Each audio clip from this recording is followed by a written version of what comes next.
Let's all go to the lobby. Let's all go to the lobby. Let's all go to the lobby to get ourselves a treat. Let's all go to the lobby to get ourselves a treat.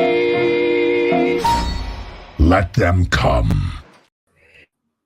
Welcome back to another episode of Where Heartbreak Feels Good. I am your host for today, Edgar Ortega, and joining me today is Evan Harris, ready to talk about all things box office, talk about our previous predictions for the winter-spring season, and see how that turned out as we're near the end of the spring, and also going into Blockbuster season, the summer. So yeah, Evan, how are you feeling? I'm doing great. Weather's getting better. You know, it's actually starting to feel like spring, getting into summer. It's like 80 degrees over here where I'm at. But this should be exciting. You know, spring 2024 was, you know, in hindsight now that we're reaching the end of April, did a little bit better than we thought. But there were still some predictable movies that, you know, did predictably well. But now we're moving into the summer, and I'm like, okay, there's one or two that are going to be probably 1, 2, or 3 here, but there's a lot of things that I have in my predictions as like the same box office opening weekend and my notes. So I'm very curious to see how it all falls out over the summer, which is interesting because this is going to be, you know, it's going to have an asterisk this summer because of all the strikes that happened last year, and there was going to be a ton more movies that are supposed to be set for release in summer 2024 that had to get pushed to the crowded summer 2025. But we still have some great quality movies, or seemingly, hopefully, great quality movies coming out this summer. But I'm excited to see how we did with our spring rankings, which wasn't that great on my part. Hey, I'll say this: both of us did better than last time, than for the holiday season, fall season. Yeah, we didn't do great. What was our first one? What was our first episode of the box office? Was it the fall one? Was it? No, it was summer last year. That was our first. Last summer. That was it for us. Okay. I won big time. Barbie, baby. Yeah, you did. Yeah, I remember because I was laughing at you. I was like, you're really picking Barbie number one. That's going to be like 40, 50 million opening weekend. Yeah, right. No, yeah.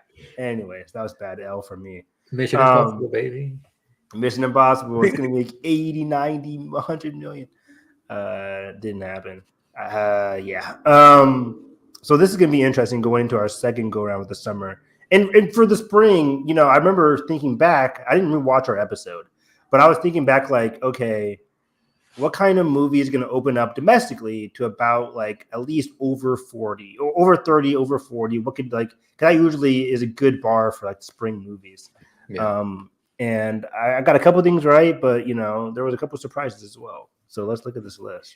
Yeah, let's look at our previous picks. And before I do that, let me just recap a bit. Since we didn't really feel like there was going to be a lot of hits per se for the winter and spring, we only picked like 3 each and Danger Zone. So it wasn't the full 5.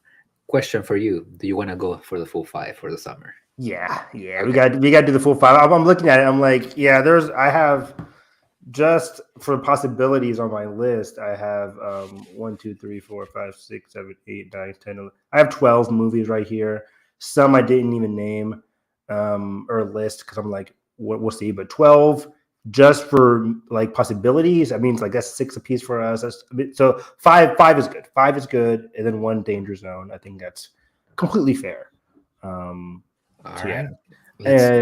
Yeah. This spring list should be very interesting. You know, I went with, you know, the people, the audience probably laughed at me. I went with Madam Web, but I had a good, you know, theory. I had some evidence behind like, okay, Madam Web is not going to do good. We know it's not going to do good, but Morbius didn't do that well, and it's still open to like 30 to 40 million, which in the context of this spring could have at least been in the top 10.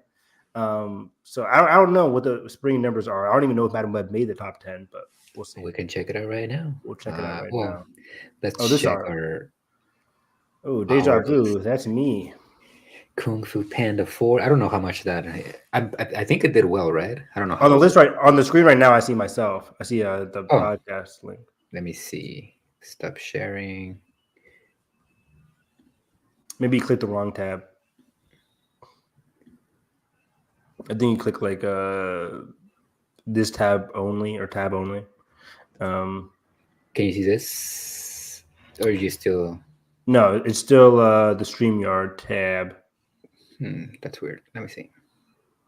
Yeah, usually I do like present and then share screen, and then if you click Chrome tab only or whatever. Technical difficulties, people. But let me see. I can read it from my phone here real quick. But yeah, while you pull that up, I'm just it's very interesting because I thought at least like Madam Web did awful this year. I think it opened to like less than 20 million. I can't remember now. And I thought it would do a bit better. So our picks, I'm gonna go one and one. My number one pick for this last season was Doom Part 2, and Obviously. Your first pick was Kung Fu Panda 4. And that was right. That right there was a gamble because I was torn between do I do Kung Fu Panda or do I do Godzilla? Which one's going to be the bigger piece of the pie? And I never wanted to underestimate animation. I thought Kung Fu Panda would do similar to how its predecessors did, especially Kung Fu Panda 2. And I think Kung Fu Panda 4 did well, but I don't think it was like the biggest of the trilogy. Or maybe it was. I have to see the context of Kung Fu Panda. Maybe we can pull that up as well. But yeah, so that was a game by my part, but I think it got outgrossed by your number two. Yeah, my number two was Godzilla X Kong, the New Empire. And your second one was Ghostbusters, the Frozen Empire. Which I don't think. I mean, I think Ghostbusters did pretty well. Yeah. But I don't know how much it did. Like in comparison to the other movies. And my number three, to wrap things up, even though the movie literally just opened this weekend, so we're not gonna be able to see how well it's gonna do so far. But like, the season is gonna end on May 2nd, so might as well do it now. My number three was Challengers, which just opened to 15 million on a $50 million budget. Which and was your number, good. yeah, and your number three was Madam Web, and we already kind of talked about that one. Where's Madam Web at? Oh my gosh. Let's see where Madam Web opened. Domestically, 43 million domestic. Worldwide, it crossed 100 million worldwide. So, good for you. So, yeah, I think looking at the spring box office reports, Dune Part 2 was, of course, number one with 279 million. Kung Fu Panda 4, though, 184 million as of right now. As of right now, it's above Godzilla and Kong, which is at 181 million. So I think Godzilla and Kong, of course, over the next few weeks is going to overtake Kung Fu Panda 4. But Kung Fu Panda 4 doing 184 million. And then worldwide, 503 is pretty good. Godzilla x Kong about to hit 184, but it's already surpassed Kung Fu Panda overall. I think for our charts, because we always go back and forth. I think on our charts, we always want to do like domestic numbers. Yeah. See how much like it can be domestically. Ghostbusters did 107. Like there's a big gap between Ghostbusters and the number 5 spot. So Ghostbusters is number 4. So again, is Dune, then Kung Fu Panda 4, then Godzilla: The New Empire, then it's Ghostbusters with 107 domestic right now. It's having some decent legs here. And then the 5th place one is Civil War with 56 million domestic. So I think Ghostbusters was a good pick on my part. So it's just the big one that I missed was Madam Web. But the Madam Web list on Box Office Mojo here is at the very bottom, but it's at 43 million, and they only did certain grosses.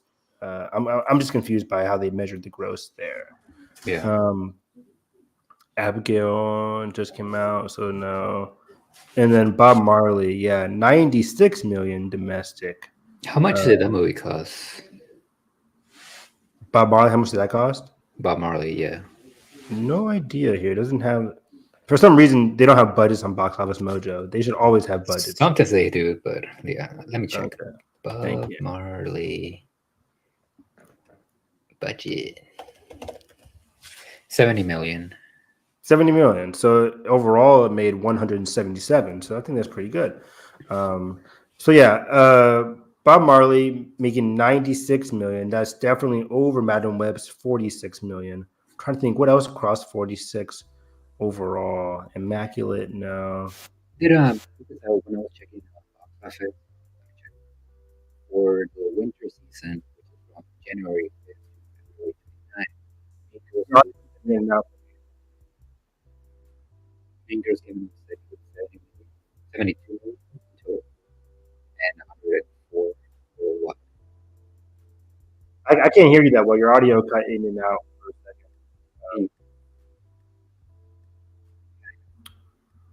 Not yet. Not yet. It's not kicking back in. Um. Oh wait. Say something now. Hello, hello, hello. Perfect. Perfect. Okay, cool. I was saying Mean Girls came in on second with Oh, sweet. Okay, for the winter with 72 million domestic, 104 worldwide. that makes sense. So Bob Marley 96, Mean Girl 72. What's number three? Number three is We're not three, but just like yeah. below. Wonka, still Wonka. Still Wonka. Okay, yeah. And then after that, Beekeeper, Migration, Anyone But You. And we have to talk about your danger zone that you gave me, which it was a pretty smart bet. Argyle. We saw that coming. Yeah. Argyle was. I mean, there were so many Argyle trailers. I thought like, okay, they're shoving this down our throats. Apple really wants people to go see this movie. But I just had a feeling it just wasn't going to be that well received. Who did Argyle again? The Twisted Mind of Matthew Vaughn. Matthew Vaughn, yeah. Who doesn't have a history of like big box office success outside of the Kingsman franchise and the X-Men franchise that he was involved in. It just looked like a movie that wasn't going to do that well. People were not interested in that kind of action spy, mystery thriller kind of thing. I just didn't feel that vibe. So I saw that coming a mile away. He said, what was the domestic total for Argyle? I think it was 96. Yeah, 96. And For Argyle, domestic total? oh, domestic it was just 45. 45, okay. Worldwide it was 96. So Madam Web did better than Argyle. But it came before. It's like one Yeah, spot that's true. behind Argyle. Yeah. Yeah. But like the thing about Argyle is that I'm not sure how much the movie cost, but I know that Apple paid like 200 million for like the rights to like buy the movie. Exactly, yeah. So it's hard to judge those Amazon and Apple kind of movies where it's like Apple and Amazon, those are two streamers that don't really care about the overall box office. There you go. They just want to get that revenue out there and then get people to subscribe to Amazon and Apple. It's all about the subscriptions for them. So yeah, that's interesting. So I think overall, I had Kung Fu Panda and I had Ghostbusters. And my number three was Madam Web. You had Dune, Godzilla, and then Challengers. Challengers are hard to gauge because it just came out, but 15 million is a solid opening, but it's not going to catch. I think Challengers, you could probably estimate it's going to tap out at around 45 to 50 million if it has good legs. Actually, let me see. 15 million multiplier. Yeah, probably 30 to 40 million is it'll tap out. It's going to hit a brick wall next week when it comes up against the Fall Guy. So that's going to be interesting. How much? Well, actually, we'll get into it. Yeah. So overall, I think spring was just very interesting. There were some surprises there. One last surprise that we need to talk about, and that was my mistake that I hurt myself by giving you Civil War. Oh yeah, you gave me the Danger Zone with Civil War, right? That's crazy. That's like the. I mean, who saw it coming? No, nobody. But I think we could have expected it would be like the highest grossing A24. I really want to see what I said about that movie when we were doing a podcast. I think, looking at it, I'm like, I think did we do our podcast before the trailer came out? I'm not sure. I think the trailer was already out, but like from what I remember, the way that we were talking about it, it was mostly the fact that it was the most expensive movie that A24 had made up to this point, and the trailers aren't really that good. They don't really do a good job at selling what the movie is. So I think that's where we were coming from. Of like maybe that is pretty good chance that it's gonna bomb. But I mean, obviously it didn't. Yeah, I mean, yeah, it's really hard to look, back because we have the hindsight now of it being a big success. It is like the number two highest grossing A24 movie. I think it just overtook Uncut Gems. It's at like 57 million right now. It has a chance of even getting to Everything Everywhere is 77 million, but it's slim. Um, I think the Civil War needs like at least 20 to 25 more million, 25 to 25 million more to catch up to Everything Everywhere domestically, which is difficult. And then worldwide, Everything Everywhere is still going to maintain that lead. But overall, being number two for all of A24 is very good news for Alex Garland, A24, Kirsten Dunst, everyone involved. It's a great movie, really great movie. It's still like my number three of the year, in my opinion. So it's a good job, Civil War.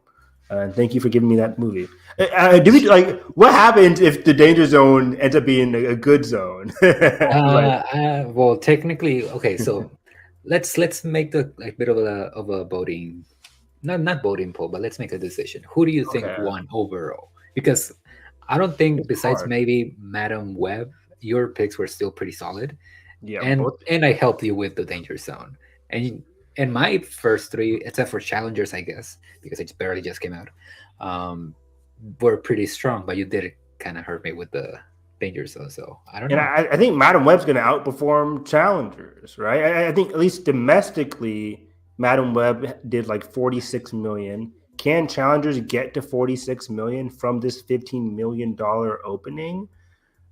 I don't know. It'll have to have a, you know, around like a three to four, $3.5 million or 3.5% multiplier, 3.5 multiplier there. So I don't know. This is hard to gauge because whenever we Yeah. do like who wins here, um, I don't know what I'm gonna say, but because what I was gonna say is like I don't think the person who wins should go first. We need to find a clear way to see who goes first because whoever goes first is a We can, huge we advantage. I mean, it does the debate of who goes first. We can just spin the wheel. I'm just trying to see like, Okay. but let me But, just keep but yeah, talking. I'm gonna switch servers real quick. no problem. I think because Edgar had Dune Part Two, which was a huge success. Does the amount of money go into who should win between me and Edgar and I? Um, I'm not really sure. 'Cause again, I think Madam Web has like 46 million domestic. I know we don't do overall between us, but Madam Web did $100 million overall. I don't think Challengers is getting to $100 million overall. Maybe it will. We never really know. I don't know how it opened up in other markets. I think it made like 25 million worldwide this weekend as well. So 25 plus 15 is like 35 on a $55 million budget. And MGM and Amazon have like a deal, so it's fine overall. It's a weird movie to picture. So I don't know. He had Kong and Dune are just two big juggernauts that did very well, but so did Kung Fu Panda. Let's see here. Man. So on paper, Dune Part 2 overtook every movie on my list. On paper, as of this recording, wait, you're still muted. Is it a 700 right now? Dune Part 2, yeah. It's at like 700, 705 right now. Yeah. This is difficult. Because I think Dune overtakes my list, but then as of right now, Kung Fu Panda is over Kong. As of this recording, Kung Fu Panda is over Kong, which is with 184. Kong has 181. Eventually, Kong will overtake Kung Fu Panda, but we're not doing that. We're doing that as of this recording. Yeah. And then as of this recording, Madam Web is of course over Challengers. It's super hard. Yeah, I will say I could say I win because I have I guess it would be 2-1. Yeah. If we're just sticking with domestic, because if we stick to overall, Then Dune overtakes my list. Godzilla overtakes Kung Fu Panda and the rest of my list. And then and if we add up the numbers, then that makes it even worse. Because of course you win. So we shouldn't do like adding up numbers, or maybe we should. I don't know. We'll see with our next one. We can change things up as we go. There we go. I see the wheel. There we go. I fixed it. Hey, it only took me 20 minutes. Will it just go into a different tab every time or something like that? Nah, just switch to different servers. But so okay, I think because we need to find a system in terms of like concrete. This is who wins. I think we should do like versus, like your number one versus my number. Your number one versus my number one. Your number two versus my number two. Your three versus my three. I think that's how it should be. So it can easily be a best 2 out of 3 scenario. All right. I think that's the way we should do it. And if that is the case, I think I win. But it was close, very close. But okay. You ready to spin the wheel? I'm ready to spin the wheel. Let's see who goes first here. Come on. I like that I'm red too. Oh, come on. I actually don't like this. But I'll go. I'll take the W. Take the W. All right. Give me 1 second here. Oh boy. Please choose Barbie. The re-release of Barbie. The re-release of Barbie. If that happens. This is interesting. Edgar is once again going first. There's a lot of movies coming out this summer. And we'll see who wins. So again, going into this ranking, we're going to do our top 5 movies each of the summer box office season. We'll do our 6th one will be a Danger Zone, which we will say which is the we'll kind of predict what would be a low grossing movie and give it to the person. Once again, last time I gave Edgar Argyle, I thought that was going to bomb. He gave me because he thought that would bomb. So we got for our 6th one, Danger Zone. Once again, which movie do we think is going to underperform or bomb, and give it to them for a little fun switcheroo there.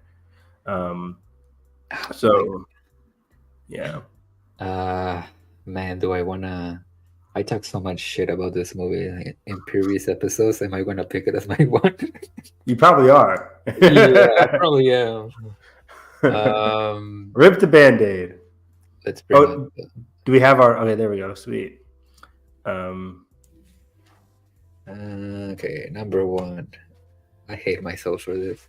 Garfield, Big Furiosa, Deadpool and Wolverine. Where's the thing?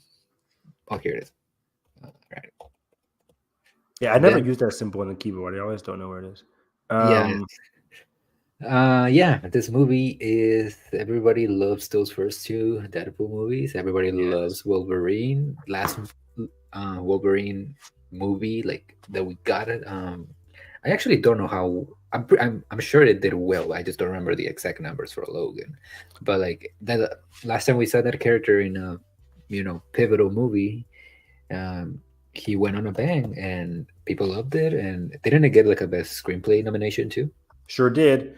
Deadpool, domestically last time. Let's see here. Oh, sweet. This is for Logan, 2017, on a budget of 97. Not bad. Rated R. $88 million opening weekend, 226 overall domestic, 619 worldwide. Big success for Logan. Deadpool, on the other hand, had a 132 opening weekend, and there we go. Which one? The first or second? The first one.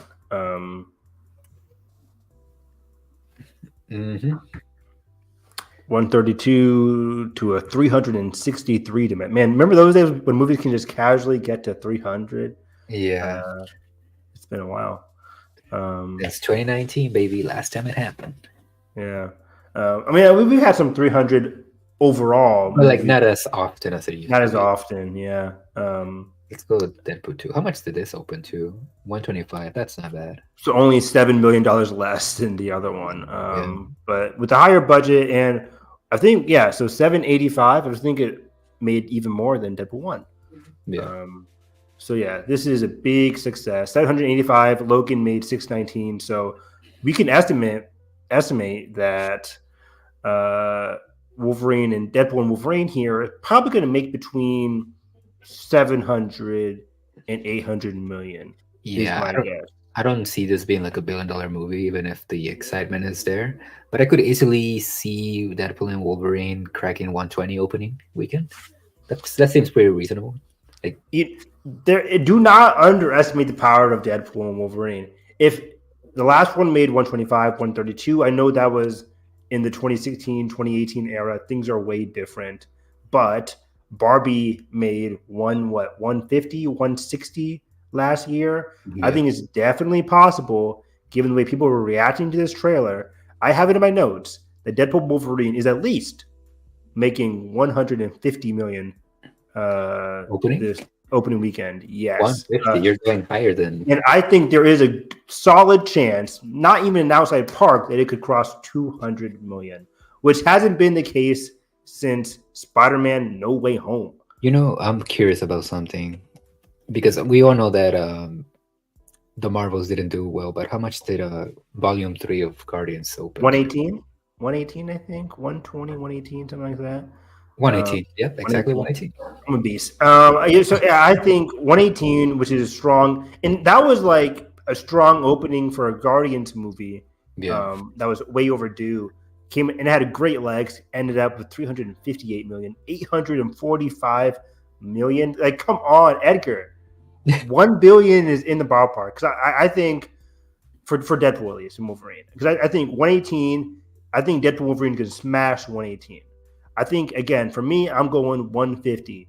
And if it has similar legs to Deadpool 2, or even Wolverine, I think you could have a good, if you open up to 150, have like a 3 multiplier, you're looking at like 300 to 400 domestic easily. And I think if it makes 400 domestic, you make 400 international at least. 800 is the minimum that I think Deadpool Wolverine is going to make, and I think it could easily make $1 billion as well. It might scratch that $1 billion. I think we could definitely see it. I think it's definitely in the ballpark. Do not underestimate this movie. I think 200 million is in the cards for this. But for now, I would say my guess would be 165 to 175. Yeah. For Deadpool and Wolverine, I think this is going to be huge, very huge, this year. All right. Let me go ahead. Sorry, just rambling some more. It's an interesting contrast to last year, as you mentioned, where superhero movies weren't doing well, but they weren't doing well if they were bad. As we see here, Guardian of the Galaxy made 118 overall, 358. Spider-Verse made like 120, I think, and then domestically it made like 360. So like these good movies, Guardians and Spider-Verse, made it to like way past or barely past the 350 mark, which is a big success. And Spider-Verse capped out around like 600 million worldwide. Guardians 845. So it's interesting seeing like the superhero genre, how it's going to be looked at here with the success of Deadpool Wolverine. If Deadpool Wolverine is really good and does like make a lot of money, what does that say for the 2025 slate of the MCU, which has Captain America, Thunderbolts, Blade, and Fantastic Four? It's going to be a very interesting piece of the pie to look at moving forward. I know the MCU, Disney's going to be very happy with Deadpool and Wolverine. But yeah, that's your movie. Let me cross that out of my list so I don't have to look at it anymore. Yeah, even in my list, I said again, at least 150, but I'm thinking 160 to 175. Okay. I have a harder job because I think Deadpool Wolverine is the easy number one. My number two is between two animated films. Ooh.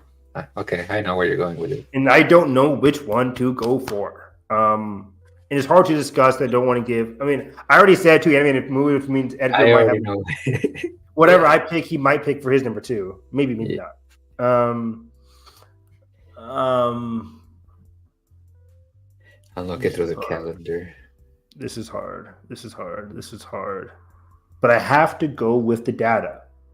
I have to go with Despicable Me 4. I have to rip the band-aid. I have to go with Despicable Me 4. I actually was thinking about a different animated movie. Okay. You were going Inside Out, weren't you? I was thinking about another animated movie. Oh, another one besides that? Garfield? Yeah. Oh, that's I literally have a question mark under Garfield. Like, what is that good? I forgot that was even coming out. Have you seen a lot of trailers for that? I've seen a couple like playing at the movies here and there, but like the thing about that's Illumination, right? Sure. I think it's I might be wrong, but if it is Illumination, the thing about them is that they're able to crack fucking animated movies for very cheap money and like get a really good profit. That's why movies like Super Mario Brothers was such a big hit, not only because it's the Super Mario Brothers and it made $1 billion, but like it was like what, 100 million budget or less. It didn't cost that much, so yeah, that's a great point. And yeah, we didn't really consider too much of like the budget versus overall box office contrast. If we're doing like box office success in comparison to its budget, that'll be that'll be a good thing to consider. Because like in that case, I could make a lot of horror movies on this list because most of them will be made like for 5 million, and then if it opens up to 15 million, then that'd be success. But anyways, I think Despicable Me 4, I was stuck between this and Inside Out 2. I'll just say that now. And I don't know which one was going to be higher. I think Despicable Me 4 has a higher track record because there's obviously been 4 other movies. There's 3 other movies in the trilogy of Despicable Me, and then there's Minions. And Minions is the highest grossing one with over $1 billion. Despicable Me 2 also made over $1 billion, I think. If you could look up the Despicable Me franchise for me, yeah, let me see. So I think Despicable Me 4 is gonna. My prediction on my notes app right now, I am thinking Despicable Me 4 might be opening up to around 80 to 100 million. It's a $20 million gap there in my prediction, but I think 80 to 100 is in the realm of possibility. So let's look here so I can back up my arguments here. Yeah, Deadpool or Despicable Me 2, 83 million. 3 went down to 73 million. So as you can see, it started off in 2010 with 56, which was great. Despicable Me 2 then got almost $1 billion then. And that was in 2014. 2014, that was like the great era. But Despicable Me 3 also went high. And this is interesting though. This is Minions post-COVID. This is 2022. Post-COVID era. So the asterisk, Minions. Yeah, the asterisk is there because it's post-COVID.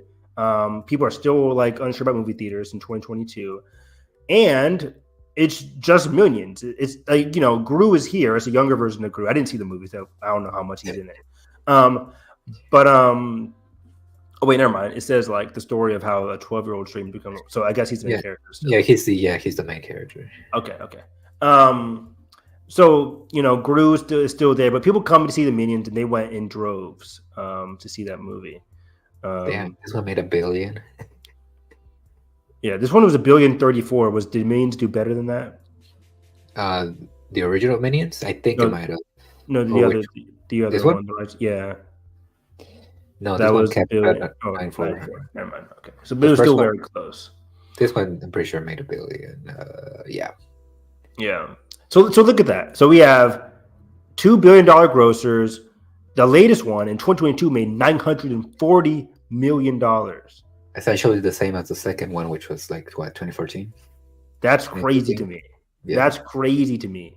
How many other franchises besides like superhero, like Marvel, like the MCU, have like kept those type of legs for like over a decade? I'm trying to think. Consistent legs. Yeah. You can't say Star Wars. No. I guess you can. You kind of can. They're all three of them made over $1 billion. The sequel trilogies. That's Except for consistently over Solo. $1 billion. Solo, yeah, Solo kind of brings it down. Rogue One also made over $1 billion. Solo is like the real outlier there. But the December hits, you can kind of say that. But I don't know, man. That's a great question. Mission Impossible is pretty consistent, with 500 to 700 million each time. But yeah, so I think there's a chance Despicable Me 4 could outgross Deadpool and Wolverine. Yeah. This makes it very interesting for my number one. I have not completely lost yet with the first row here. I think Despicable Me 4 can set up some great competition for Deadpool and Wolverine. Again, looking at the numbers, I think Deadpool and Wolverine can get to $1 billion. I also think Despicable Me 4 can get to $1 billion given his track record.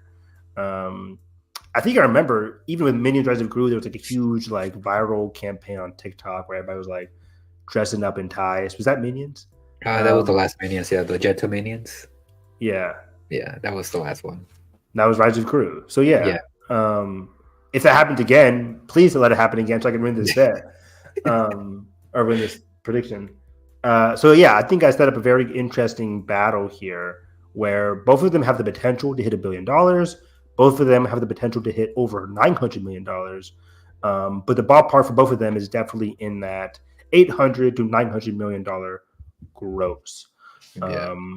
And that leads you to your number two pick. We're now on to our second row here. All right. I am gonna go with Inside Out 2. Damn it. Yeah, I shouldn't have said anything. I we can do that anyways. Yeah, like for me, like Deadpool and Inside Out 2 were like the clear picks. Mm-hmm. Everything else, like I don't want to say that I don't see them like being hits because I can definitely see certain movies being big, but I don't think they're gonna make like Deadpool or Despicable Me kind of money. Yeah, if that makes sense. Totally. This can be a great summer for Universal as well.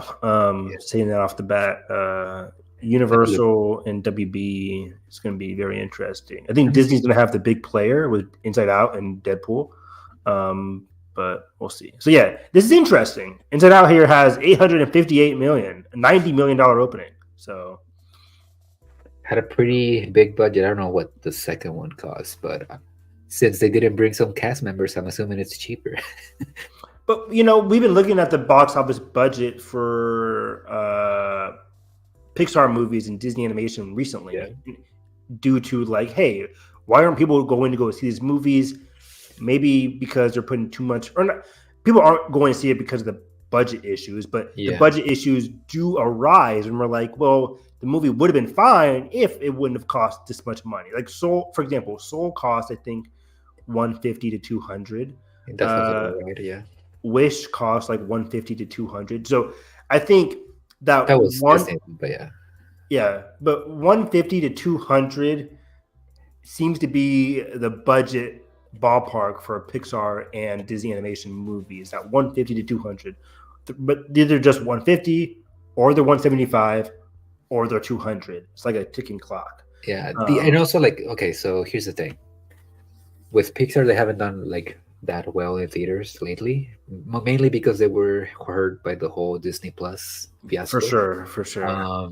I think the best example of this is probably Lightyear. That movie, first of all, that movie was just confusing from a marketing standpoint, and two, it wasn't a very good movie, and it cost a lot of money too. So, but maybe with this, since it's already like it feels more like a direct sequel. It isn't like trying to confuse the audience of what it is. It's just like a continuation of what we already saw in 18, 17, 15? Oh, here it is, 15. I think people are probably going to show up for this one. Everybody loves their, what do they call it? Realistic depiction of a panic attack or whatever in their animated movies. I'm having a panic attack. They sure do. I think this movie, every time we get new quotes, new characters, new descriptions from this movie, it always does very well on social media. Social media people are not the same people to go see movies. We know that. Yeah. But it does say a lot that the love and the attention for this movie is still very high. And I think that will translate to box office success as well. I'm predicting it's hard because I think 90 million in 2015 was very high alone Yeah, for an original movie too. for an original movie. And that's the thing. It's very, we could have a whole discussion. And I did on another podcast called Orange Grove 55. We had a whole episode about like Pixar, what they're doing wrong and right, Yeah. and the adjustments recently. It is very unfortunate that like, the Pixar original products like Turning Red. Turning Red, Luca. Soul. Yeah, the run of Soul to Luca, then Turning Red, right? 2020, Yeah, 2021, yeah. 2022. Yeah. That run, really good run, quality films, but just didn't do well because of the Soul was straight to Disney Plus. Luca was straight to Disney Plus, I think, as well. Yeah. And then Turning Red had like limited or to Disney Plus as well. I forget. I'm curious because I know Turning Red is like big with like kids, but when did it get its re-release? It Recently? bombed the re-release. it? I don't even know if it can. Yeah, it didn't do well. Let's see. Then when was this? 2022. Let's see. Or releases, original 2024 re-release. Nah, there's no numbers. Yeah, so it was planned to come out in 2024, but then they saw how bad Soul and the Luca ones did. They're like, nobody wants to go see it. I think they stopped it. So yeah, Turning Red overall, yeah, it wasn't good. But anyways, yeah. So I'm just, I think Inside Out 2 had potential to hit. I don't know if 90 is going to be the base for Inside Out 2. I think we're looking at 60, and that's being generous, to be honest. Wow, you think? Wow, okay. I didn't know my number two, but 60. I don't- What do I have? What did I say an hour ago? I don't see a lot of movies this summer, going over 80. I think 60 is very, very minimum. I think if you look at what franchises that people were getting tired of last year, at least did 55 to 60. Transformers, 55 million. Indiana Jones is like 55. So I think 55 is the number that people are going to be like, okay, I'll see it, but most people are tired of it. So I think 55 is low. I think Inside Out 2 is at least making 70 million. And at best is doing what it does here, 90 million. So I think I'll go 70 to 90 for Inside Out 2. All right. I think 70. If I had to pick a straight up number, I'll go in the middle ish, and I would say like 78, 75. That kind of number. I think it'll do decently well, and it'll have great legs. It is coming out Inside Out 2.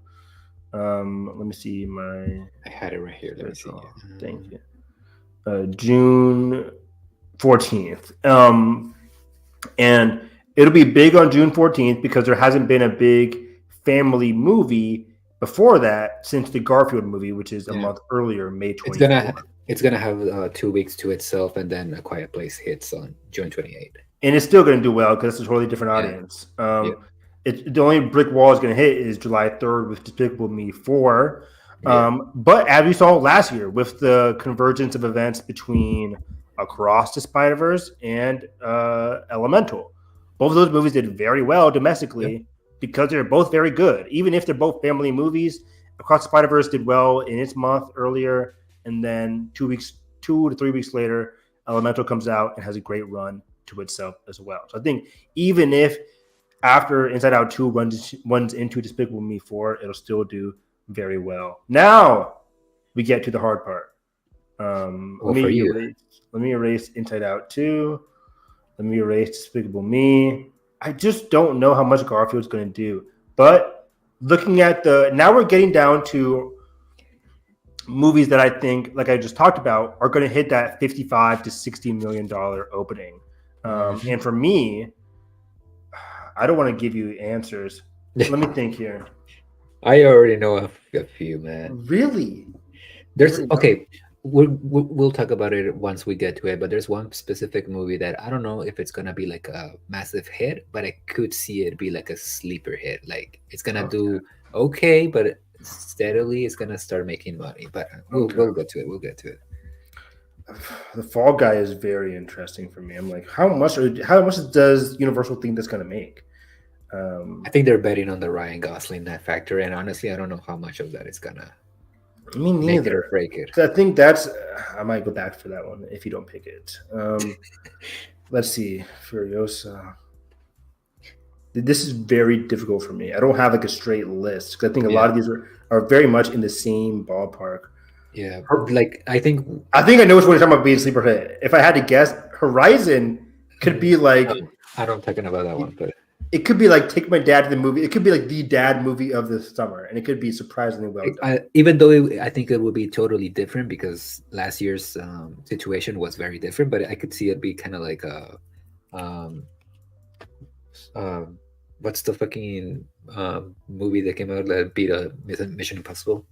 Oh, Sound of Freedom. Sound of Freedom. Yeah. Kind of like that, like word of mouth. It could be that. Yeah, it could be that for sure. But that's not the sleeper hit that I was talking about. This is hard.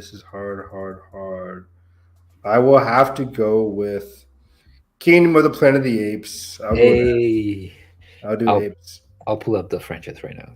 Thank you very much. This is hard. It's been a long time. The Apes did see declining numbers, at least going from 2 to 3 from Dawn to War. From Dawn to War, there was a slight decline. But I think the ballpark, and I think what we're going to be hitting now for the next couple picks here is going to be that $40 to $60 million range, and which one can come out on top there. Domestically, opening weekend. Domestically opening weekend, the franchise started off with $54 million. Let's go with Rise first. Yeah. $54 million, which is very strong. That's a huge success on a $93 million budget in a great leg from 54 million to 176 domestic. That's what? That's a 3.2, 3.3% or 3.2, 3.3 multiplier. So I like that a lot. Want to go to Dawn? Let's go to Dawn. Dawn was like 60 million, right? 72. That's high. That was the glory days, 2014. Look at that. What? No, I was gonna say, 2014 has been a while, but didn't like a lot of people were saying like it wasn't like as big of a hit, or I think the talk was like they wanted this to be like the movie of the summer, but then Transformers just took over or something like that. I don't remember. Maybe you're thinking of War.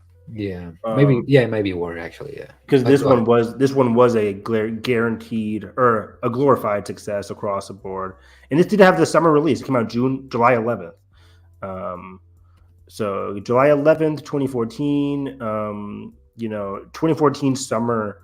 I think there was a Transformers movie in there as well. Was it Transformers Edge of Extinction though? But I think it just did very well over this summer. And then 72 million. I hope Kingdom can get to 72 million. I think the marketing has been very good. But as we get back down to War, so we went from 72 to 56. Yeah, 56 million for War. From almost 800 to half of that.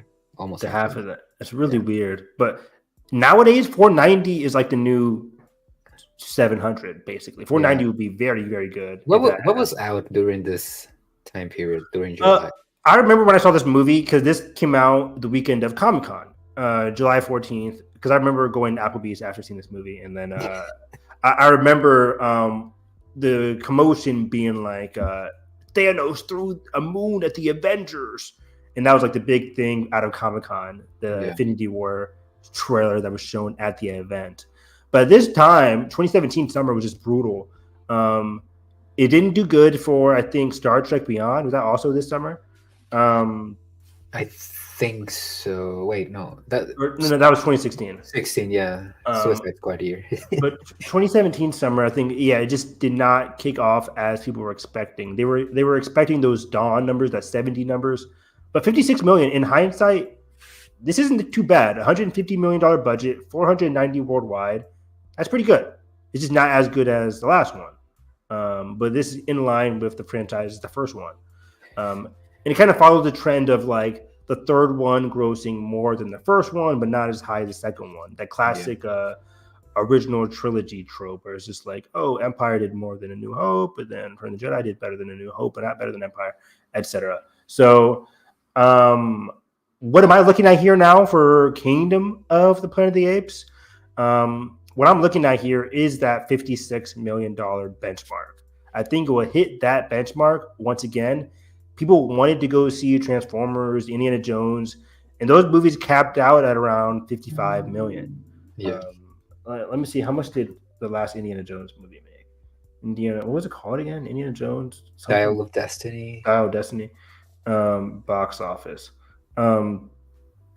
It did weekend. Ooh, 60 million. So 60 million. Yeah, like I said, 55 to 60 million. That's going to be the ballpark for this movie. I think it'll do pretty well. I'm going to say 55 million for Kingdom. And that alone is very high, given the rest of this summer slate. Yeah. What were you saying? No. I just realized that there's a movie coming towards the end of the summer that might do well, but I'll save it for myself. I'll keep it to myself for now. You think an Alien Romulus is going to do well? I don't know. We'll see. I don't know. Is that what you're thinking? Is that what you're thinking? All right. Are you ready to move on from Apes? I'm ready to move on. I've said my piece. All right. Well, last thing I'll say, my bet, I would say maybe like 65 opening. I hope so. I hope it gets as much money as possible. It looks freaking amazing. And you and I, real quick, we both seen Abigail, correct? Yeah. I finally saw it on Friday. Fantastic time at the movie theater. Just a very fun horror movie. Radio Silence should just keep making fun horror movies. Yeah, it's just I love their style. It's just like a crazy cast, crazy horror, very entertaining. But anyways, Kevin Durand, who played the big buff guy, is doing Maximus, or I think that's his name, Maximus. Yeah, the main not the main ape, but like the main bad guy, I guess. The antagonist, yeah. The guy. It's a wonderful day. It's a wonderful day. Yeah, it's like, oh, I can't wait, guys. I can't wait. That's gonna be. I'm so hyped. I'm so hyped for Apes. But okay, what is your number 3? I'm very curious about this. Okay, so I just remember something from box office reports, but I can't really trust them because they predicted that The Flash was gonna be a hit last year, and it obviously wasn't. So I'm kind of torn, but I think I'm gonna go with another franchise for now. Ooh, a franchise that has been a proven success before. Mine is kind of like COVID, but I mean that wasn't. I think I know where you're going. We'll see. It's A Quiet Place. Yep. Okay. Sorry. Yeah, and we'll look at the franchise right now, the numbers. But thank you. I was just skimming that before the podcast started. And this goes in line with the trend right now for our next couple of picks, which is the $45 to $60 million range. Yeah. I think I'm very curious. What's going to open higher, day one here or Apes? Like, I'm very curious.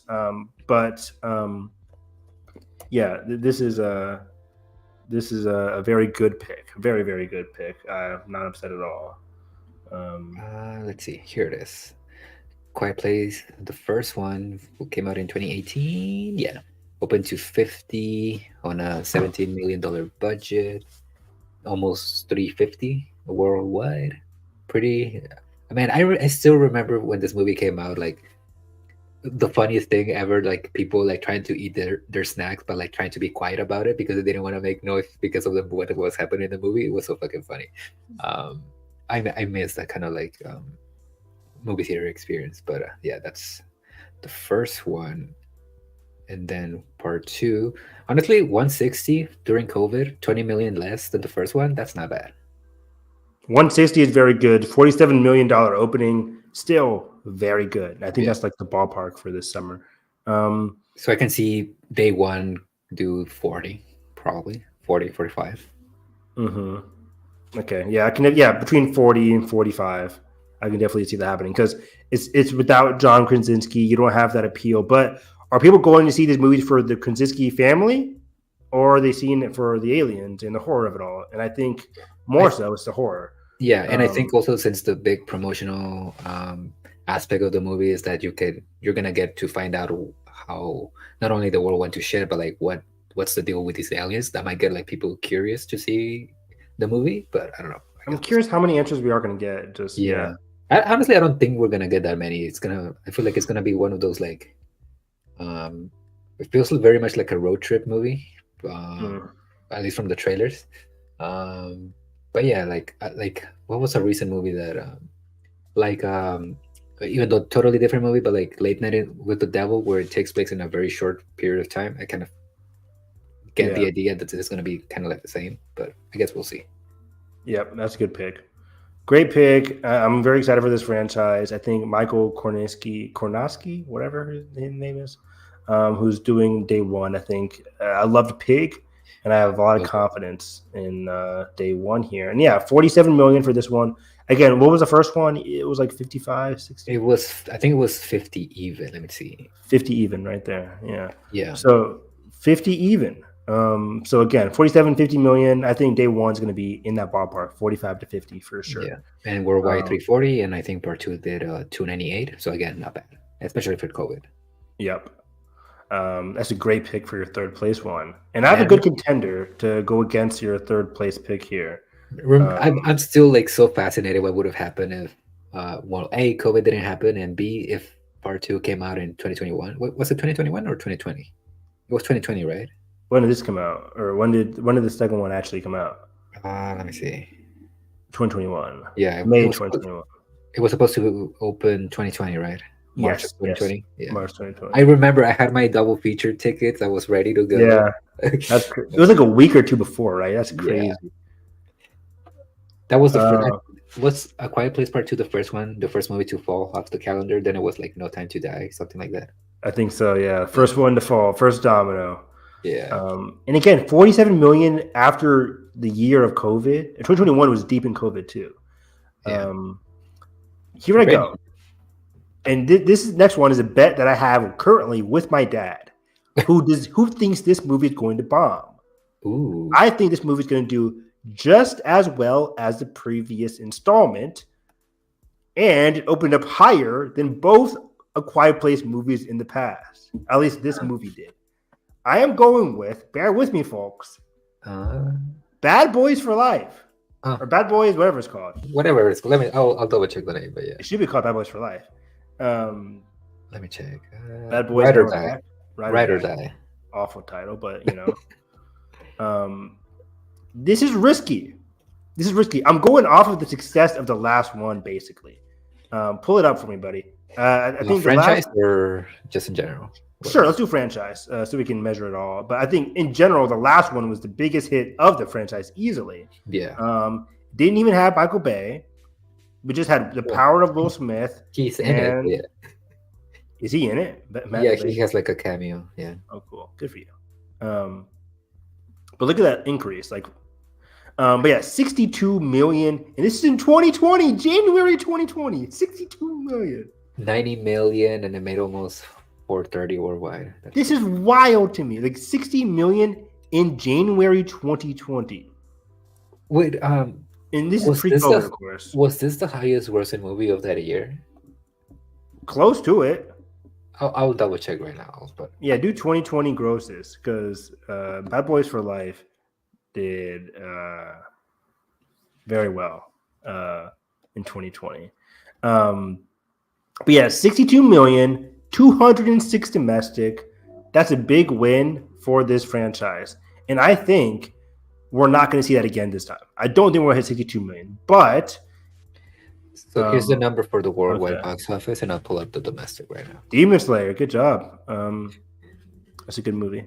Bad Boys for Life, yeah, number 3. That's crazy. That's crazy. Number 3 there with 426 million. The 800 was a Chinese production, of course. But yeah, this is a very good. Here it is. Yeah, Bad Boys for Life. That's nuts. That's nuts. That's crazy. Yeah. Yep, 2020 was a weird year. But yeah, I just really think my dad. Yeah, going back to my bet, my dad thinks this movie, in the bet that we made, he thinks it's not crossing $50 million. $50 million is the benchmark. I think this movie is crossing 50 million. I think it'll go 55 million.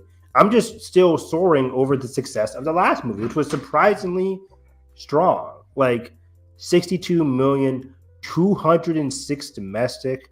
That's a like a 3.2, 3.3 multiplier. I think that's a very strong multiplier. 62 million in January, no less. Now, this one's coming out in the heat of the summer. There's a lot more competition, but I think there's plenty of room for this to do well. I think it's coming out in June, the first week in June. Before that, there's no big movie coming out May 31st, even though Haikyuu, the volleyball anime, has a movie coming out May 31st. Anyways, June 7th is free for this movie. In the following weeks, it's going to have Inside Out 2 the week afterwards, and then The Bike Riders the week after that. I just think this movie's going to have a great run at the box office for that, like, again, that people who love those action movies, a family kind of affair. I just think this is going to be a big hit. The trailer was a decent hit on social media. And I think overall, I'm looking for a good 50 to 55 million. I think this is going to be as good, if not even better, box office wise, than movies like A Quiet Place. It's a little bit risky because maybe 62 million, maybe that was just lightning in a bottle in 2020. Also, the Will Smith effect. Are people down on Will Smith? I don't think so. People, like, my dad thinks, like, oh, ever since the slap, people hate Will Smith. People don't care. People don't care. My dad says people do care. People aren't going to go see this movie because of Will Smith. I think the opposite. I think people want to see this movie because of Will Smith still. Yeah. I think he's still a decent box office draw within this franchise. He's a draw within this franchise. Like, put him in like King Richard didn't do well at all.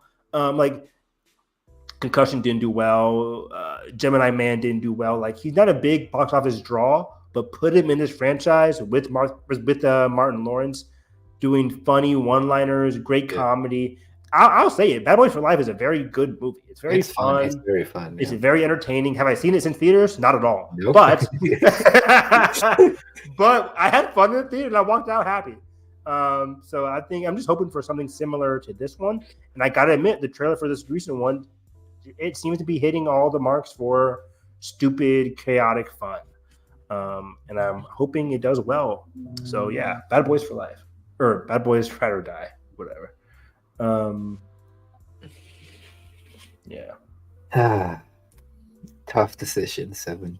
This is interesting. I have one that I'm picking, but beneath all this, where the fuck is Garfield going to land? Is that going to be good? Is that going to be just a $20 million opening and just flop, or is it going to? That's a good question because I have all these other movies. I'm keep forgetting about Garfield. Yeah, I think Garfield is another sleeper hit that we're like not even acknowledging. Yeah, damn, now you're making me double guess myself. Keep on talking. Huh? Fuck. Okay, so there's like 5 different movies that I'm thinking about right now. I'm not gonna say which ones there are, but I feel like all of them have the potential, like how we've been talking about, like the $30-40 million opening movies. Yeah. There's like 4 or 5 of those, and I want all of them to be like hits because they not only do they look good, but like there's like filmmakers behind those movies that I'm very like passionate about. Agreed. Fucking Garfield, man. What the fuck? No. I have to go with it. Like, I have to follow with my heart. This is my heart. Yeah, go with your heart. Go with your heart. Okay, this is good. Furiosa. Good. Furiosa. This, I think I had a phone call, but I think I overheard you saying like 30 to 40 million for this movie. Well, yeah, this and like about other there's like movies. 4 other movies that I feel like have the potential of doing that. Okay. But yeah, like I know did Mad Max like barely broke even because I remember that was like a big didn't do too well. Yeah. But like since then that movie has like grown in popularity a lot. For sure. And Anya Taylor-Joy is a big name. I don't know if she's a box office draw, but she's still a big name. 45 million. That's really good in 2024 standards. 15, I think. Is it 15? Yeah, Oh 15. yeah, in 2024 standards, I mean, like if this movie Oh, yeah, yeah. opens at 45 million, I think it'll be pretty good. Yeah, but 45 million opening to 150. That's crazy because this right here, this number right here, 380, 45, that's good in the post-COVID era. But Yeah. 2014 or 2015, it was like, oh, what happened? Yeah. But yeah, 45 million, that's strong. I don't Basically know. broke even. Yeah. It basically broke even. 150 is a big budget, but coming out of 380, it definitely did well. I think it had a 2016 re-release. It didn't do that well, only 421,000.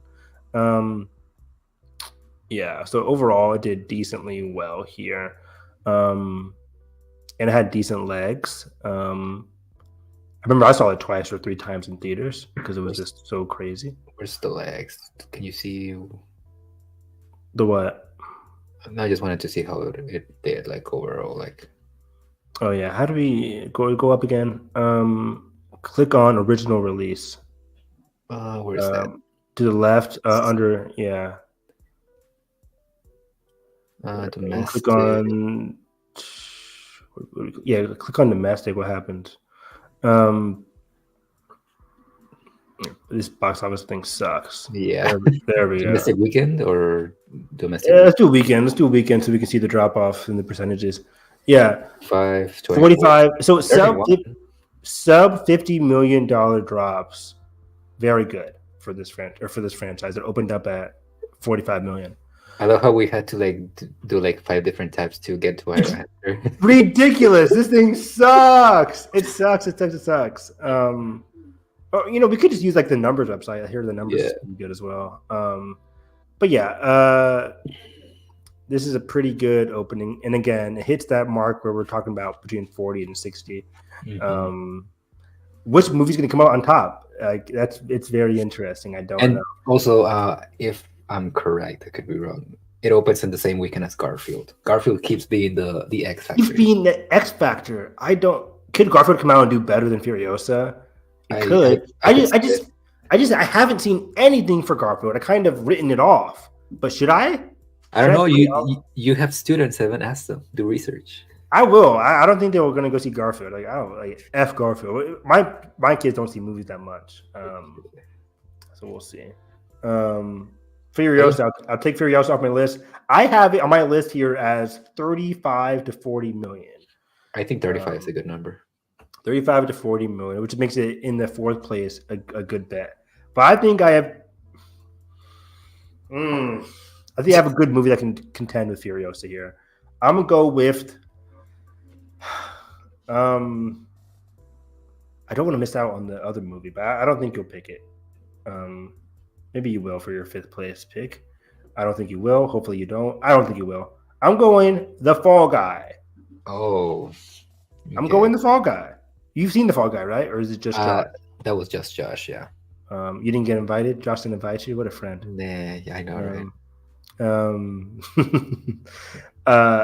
Edgar, what the fuck is up with this movie? I don't. The marketing is off the wild zoo. Like Ryan Gosling's at Universal Studios. Like David Leitch apparently was there yesterday. They keep marketing this movie. It's in every Cinemark trailer. The reactions from CinemaCon are excellent. Everything about the marketing for this movie has been okay, like in terms of like the social media, except for the actual trailers. Like Ryan Gosling hosting SNL with Emily Blunt popping up and singing together. That's a great viral moment.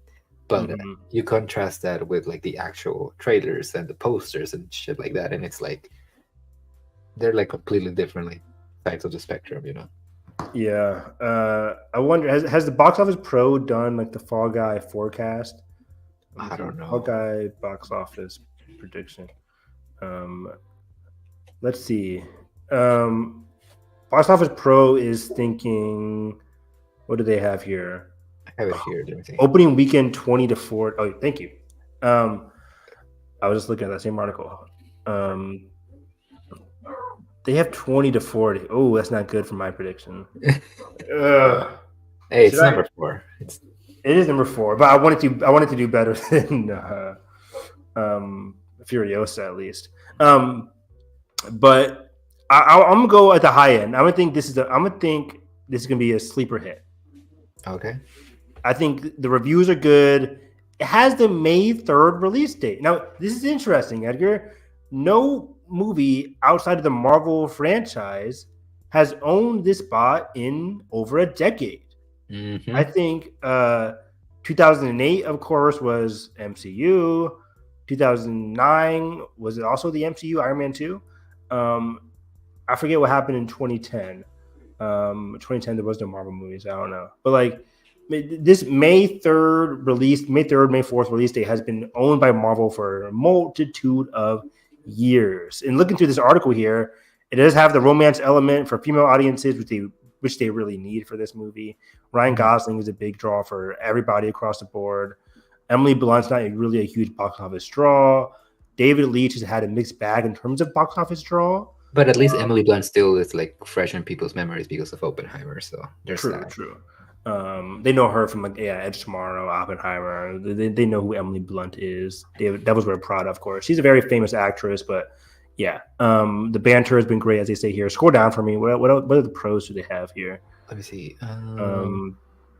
David Lee. Yeah, Bullet Train was like what? Domestic opening 30. If Bullet Train can do 30 million domestic, why do they think Fall Guy is doing 20? I think if Bullet Train can do 30, I think the Fall Guy did 32. Fall Guy is at minimum doing 30. At minimum doing 30. And of course, he did other ones like Fast and Furious, Hobbs and Shaw was 60 million, but that had the Rock draw. Some bad things here. It is original. It's not original, but it kind of is. Yeah. Who knows the 80s TV show? Nobody knows that. Exactly. Like people don't really know that there's a Mission Impossible show. You know, they just know it because of Tom Cruise. Yeah, and then they say, of course, barring the pandemic years, the last few number of summer openers have all been Marvel, Guardians, Doctor Strange, Avengers, and Endgame, Infinity War, Iron Man, stuff like that, Captain America, Civil War. Yeah, I don't think people really care about which movie comes out first in May, to be honest. They don't, but it's like, I think I would take this out of the con and put it in pro. I think going off of what you said, they don't care what movie comes out first in May, but they like seeing movies in the first week in May, right? It's a good time to go see a movie. Granted, kids are still in school, but kids were still in school when they saw Endgame, and people came out and drove to see that. And so also, kids are not gonna go watch The Fall Guy. It's gonna be mostly adults. True, that's a good point. Teenagers. I think we'll look at the age demographic being like 25 and older, being most of the people going to see Fall Guy. So yeah, I think Fall Guy 30 million base. I'm looking for 40 million to 50 million. Somebody said somebody was tracking the movie. What was it? Imaginary with Ryan Gosling, as a 40 million. I saw your tweet that it was. That's bullshit. 40? Yeah, that's bullshit. That movie is flopping at 20 to 15 million. Nobody cares about Imaginary. I don't think that movie's gonna be the biggest flop of the summer, but yeah. No. I don't know what's gonna be the biggest flop of the summer, but anyways. I have an idea. I have a few ideas, baby. Okay, cool. Yeah, hopefully I can share. So yeah, I think the Fall Guy versus Furiosa. One's coming out at the beginning of May. One's coming out at the end of May. It's going to be very interesting to see which one comes out on top. So yeah, let's go to the next one. Hopefully you don't pick my final movie. Okay, so we're still considering Garfield, but so yeah. Besides that, well, go for it. By the way, I want to tell people who are watching, or if people are watching, we are considering August movies as well. We're doing May, June, July, and August. Just want to say that. We have not picked an August movie yet. I don't think we should, but or maybe you will. There's a few genre horror-esque movies that I feel could do well. There's two in particular that I'm thinking about. Are you going with the Shyamalan family? I actually wasn't even thinking about that one. There's another one that of a certain icon that social media loves, but again, social media doesn't translate to box office. So, man, I was gonna pick one, but then I saw what's opening the weekend after. Then I was like, okay, no. Fucking Garfield. Is nobody gonna pick Garfield? I'm not picking Garfield. Yeah. If we're wrong, we're wrong. We'll see. What are you going here, buddy? I have to go with Alien. Okay. I was thinking, this could be interesting. The Alien franchise has been very tumultuous. I think it's U.S. U.S. Yeah, Romulus. Romulus. Let me think. Are you doubting the history teacher? I don't know, man. I don't know. Yeah, you're right. All right. And let me go back to Box Office Mojo. I wonder what the Romulus title refers to. If I had to guess, the ship that they are inside is called Romulus. Yeah, it's probably that. Like the Covenant. Yeah. Prometheus. Yeah. So look at Covenant, 36 million. That's in the ballpark Mhm. of what we're looking at here. 36 I'm pretty million. I don't think Romulus has this type of budget. I'm pretty sure it's lower. So knowing Fede, yeah, I would have to say, yeah. It also like for them to have considered it to just send it to streaming first. I don't think they would have spent this kind of money. So, but yeah, 36. I think 30, similar to the Fall Guy, is what we're looking at with this movie. I said 30 to 40. Yeah. Yeah, I think the benefit with Romulus is the fact that it has basically all of August to itself, so it can like have a few like leg it out for the rest of the month. So yeah, I think it's going to be a decent hit. I'm just worried because, and I think 5th place is a very good spot for it because of Alien Covenant's 36 million. Prometheus, I think, did at 50 million, I think. Yeah, I think there was more like hype for Prometheus, but then everybody hated it. So yeah, it didn't have the best legs. I think it's EUS. Oh, EUS. Okay. Let's see. History teacher here. You're welcome. 51. He gave fire to man, and yeah, 50 million. 51 million.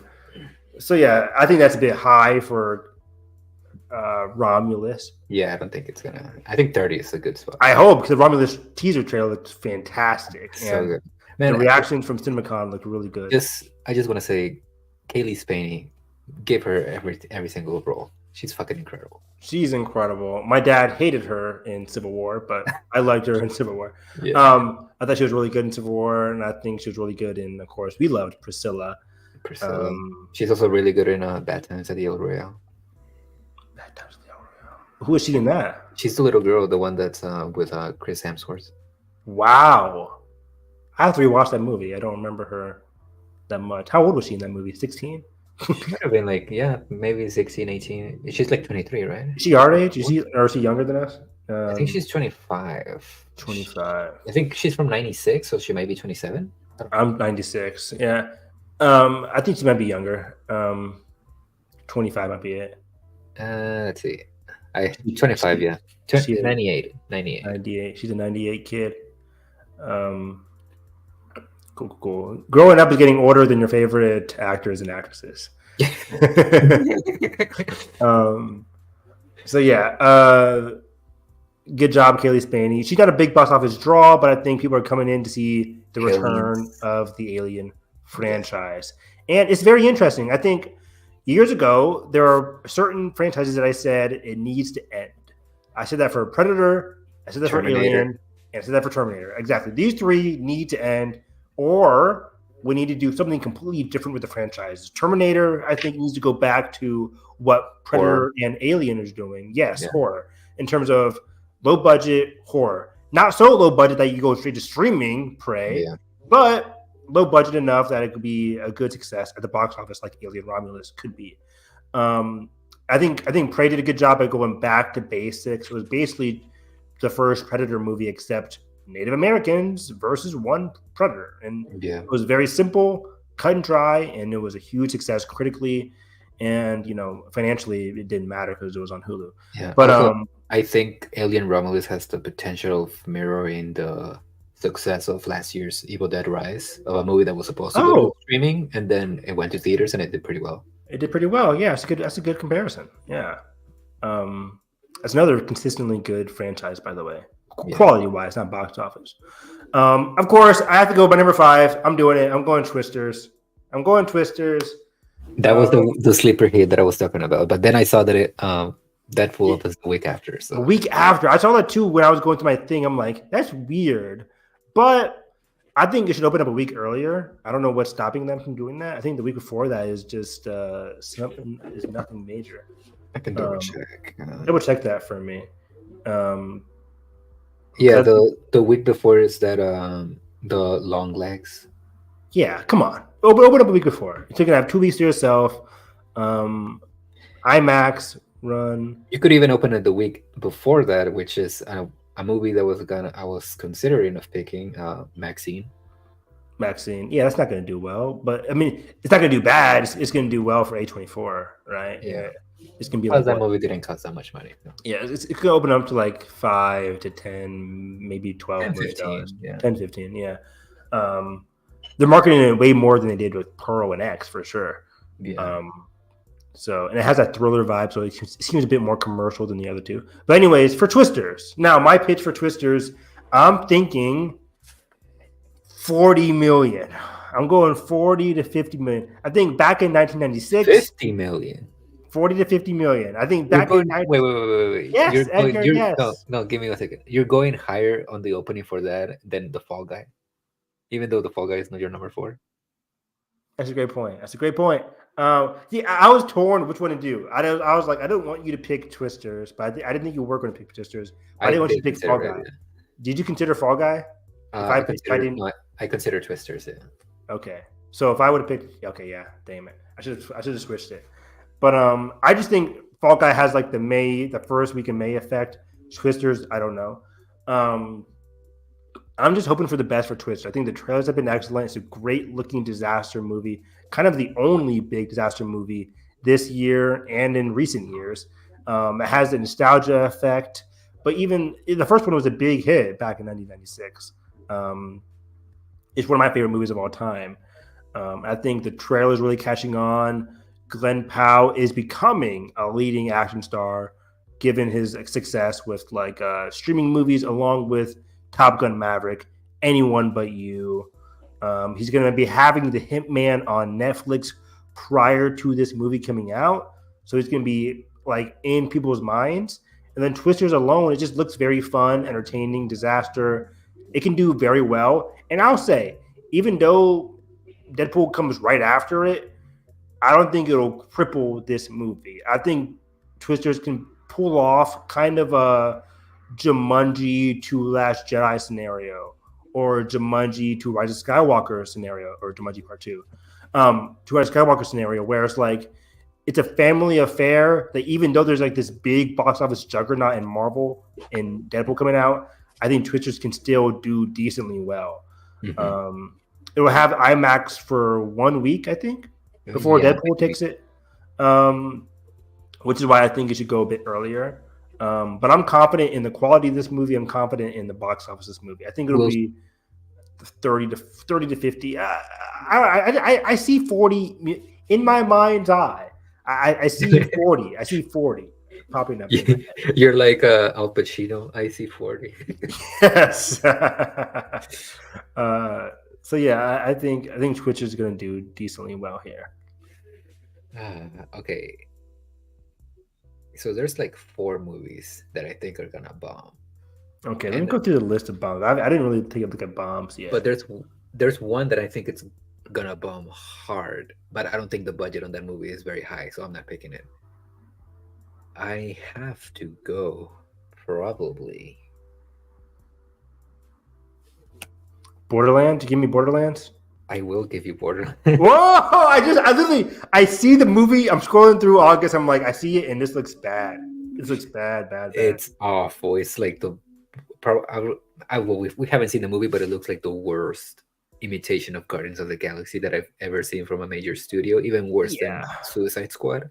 And ever since 2014, we've seen imitations of Guardians, even in the makeup of a trailer. Right? Play a cool rock song in the middle of a trailer with a cast of diverse and funny and crazy characters, and people will go see it. No, they won't. Also, who is going to pay to watch a movie starring, and no offense to these actors, they're talented in their own right, I guess. A movie starring Jamie Lee Curtis, Kevin Hart, and I forgot the little kid's name. Ariana Greenblatt. Yeah, her. And I forgot who was in this movie. Jack Black. Kate Winslet, right? Kate Blanchett. Blanchett, yeah. Yeah. Again, talented people. Extremely. Not a box office. No. Draws. No, not at all. This is a great pick. I'm thinking This could get at least maybe 20 million, but still, I don't know. Maybe that's too high. This looks bad. This looks very, very bad. And Borderlands isn't even a huge. Like, it's a successful video game franchise, yes, but it's not like The you Last know, of Us, it's not one that's like, Uncharted. oh yeah, yes. It's not like one I need to see a movie for. Yeah, Borderlands. It's hard to capture because the franchise is so. It's a chaotic gaming franchise. It's very hard to gauge. Before I give my Danger Zone pick, as I try and stall. yeah. There's some sleeper hits that we didn't talk about. Of course, horror wise, I think horror is going to have a good run. Mexican. Yeah, I mentioned the Shyamalan family. I think yeah, The Watchers is going to do well, and I think Trap is going to do well. yeah. I think maybe The Strangers has a shot. Chapter 1. Yeah, Strange is one of the most unsettling movies I've ever seen. The first one. I haven't seen it actually. It's very. I was telling Nathan this. I hate home invasion movies. Home invasion movies really unsettle me. They're Stress very you out? scary. Yeah, it's hard to watch Us because the opening sequence, not opening sequence, but just like the house invasion sequence Yeah, of yeah. Us is just so unsettling to me. But it does stress me out, and it happens in this one. But even in this one, it's like we can see how the strangers became the strangers. I don't give a fuck Yeah, how the nobody- strangers became the strangers. And you're making it 2 parts? What? I thought it was a trilogy. I don't know how you make a trilogy out of one scenario if that's Yeah. what they're doing, but I could be wrong.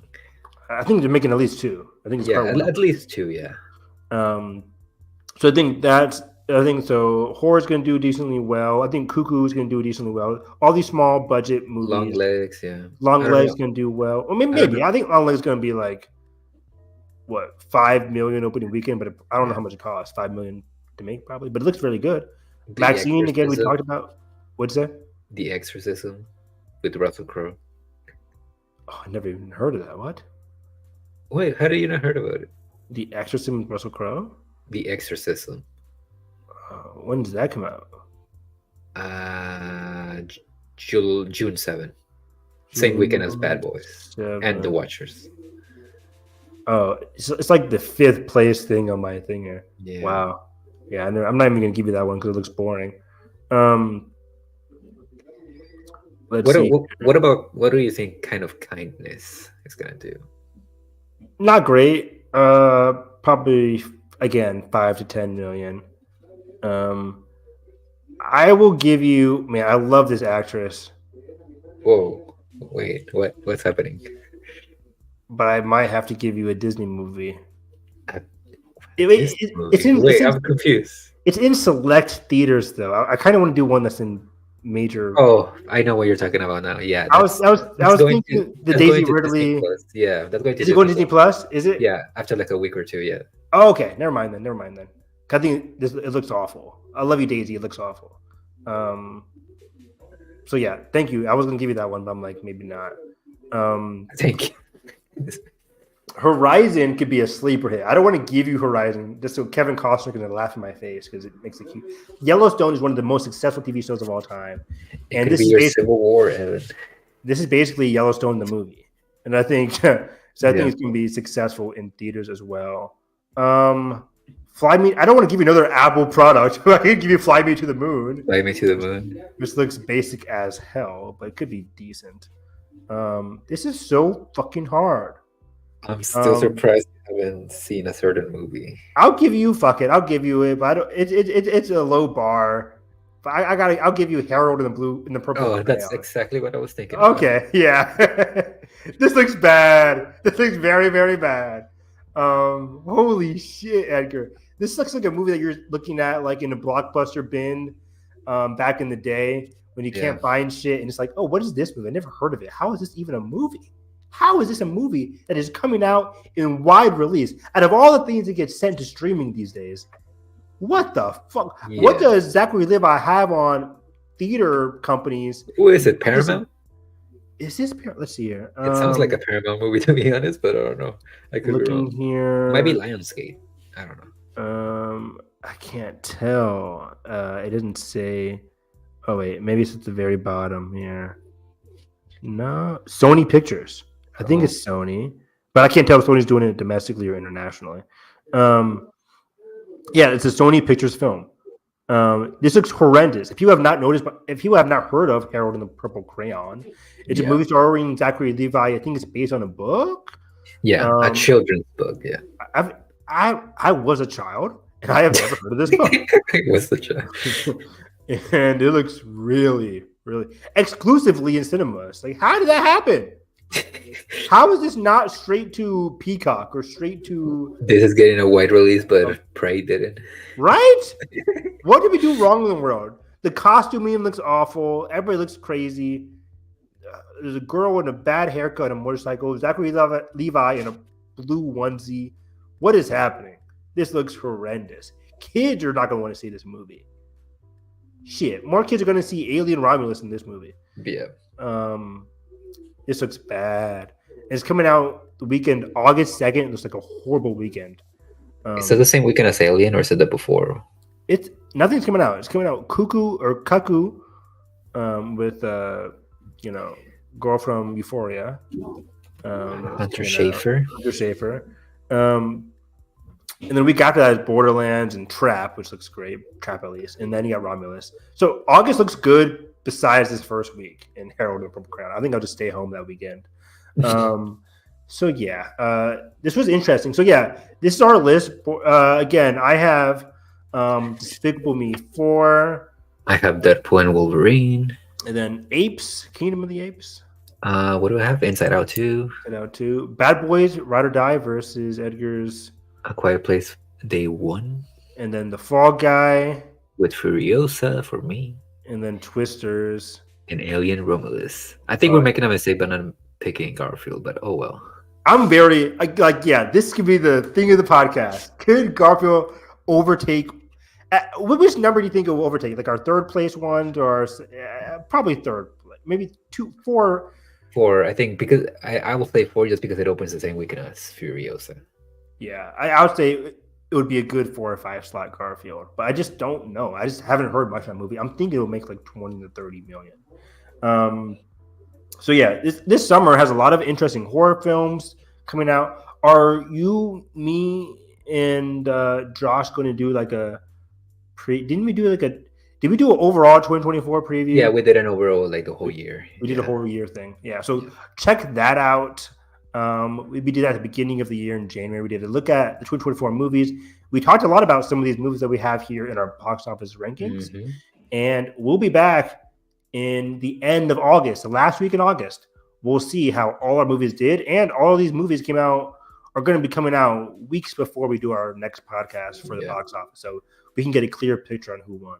Another possible bomb that we didn't mention could be the Crow remake. That's August. That's towards the end of August. I don't think that's going to do that well. Oh, you did bomb, you said. Yeah, bomb, yeah. Yeah, I think it's going to do badly. Yeah, good point. But yeah, this is our list. I always have a lot of fun doing these. And the winter one's going to be very interesting. I don't think there's a lot of major stuff, but Joker. There's one specific movie that I think could be the movie of the season. Joker, right? No, I'm thinking about something. Oh, Sonic? I mean, maybe, but no. Wicked. Yes. Yeah, Wicked can be very, very strong. That delicious Thanksgiving weekend. And could Gladiator 2 be the return to form, at least at the box office? Or Ridley Scott. Or Ridley Scott. 'Cause I think Ridley's been like doing decently well critically for his movies. I really liked the Adam Driver one, The Last Duel. House of Gucci, not so good, but I think it did. Did it do fine at the box office? It was okay. I think it wasn't great, but like he's always been up and down, and he always has like those Thanksgiving release dates. Yeah. But anyways, this is a very fun podcast. I think that's about it. You guys can find me on Twitter at HarrisEV9. I recently saw Abigail Ann Challengers this past weekend, so you can check out my letterbox and things on Twitter about my thoughts on that. Watching a lot of anime for the spring season, always talking about anime. We didn't mention it, but again, Haikyuu, what is it called? The title is horrible. It's like Haikyuu in the garbage dump battle. It's named that because the people they're going against is called Nekuma, and it's like their rivals. And it's coming out May 31st. and I swear to God, I'm seeing it like 10 times in theaters. It's my favorite anime. It's finally getting a movie, continuing the story, so it is canon, and I cannot wait to see that. But anyways, yeah, find me on Twitter, HarrisEV9. Find me on YouTube doing a podcast with Nathan tomorrow called Hyperspace Hype. We'll be going over the last 2 episodes of the Bad Batch, giving our predictions for the finale of the Bad Batch, which airs this week on Wednesday, which is going to be crazy. The end of the Bad Batch, one of my favorite Star Wars shows ever. And then we'll also be continuing our Fox Marvel movie commentary run. We did X1 2 weeks ago. We did X2 just last Thursday. And this week, we'll be watching X3, all in the lead up to Deadpool and Wolverine. So again, find me on Twitter at HarrisEV9. And you can find me on all social medias at EDGRTEG on Letterboxd, Twitter, Instagram, all the good stuff. You can find this podcast as WHFG Podcast on Instagram and Twitter. And we will be back soon with Josh, most likely, for our what we watch in the month of April, which so far, in my opinion, besides June and March, it's the best month of the year. I think April had like some really good movies. Have you seen the first Omen yet, Evan? First Omen, nah. You need to watch it. It's really, you don't have to watch the original if you don't want to, but it's really fucking good. Except for the ending, I didn't really care for like the final scene of the movie, but great movie. And yeah, we'll be back in a few days, hopefully, or in a week for that episode. And yeah, heartbreak feels good in a place like this. Let's all go to the lobby. Let's all go to the lobby. Let's all go to the lobby to get ourselves a treat. Let's all go to the lobby to get ourselves a treat.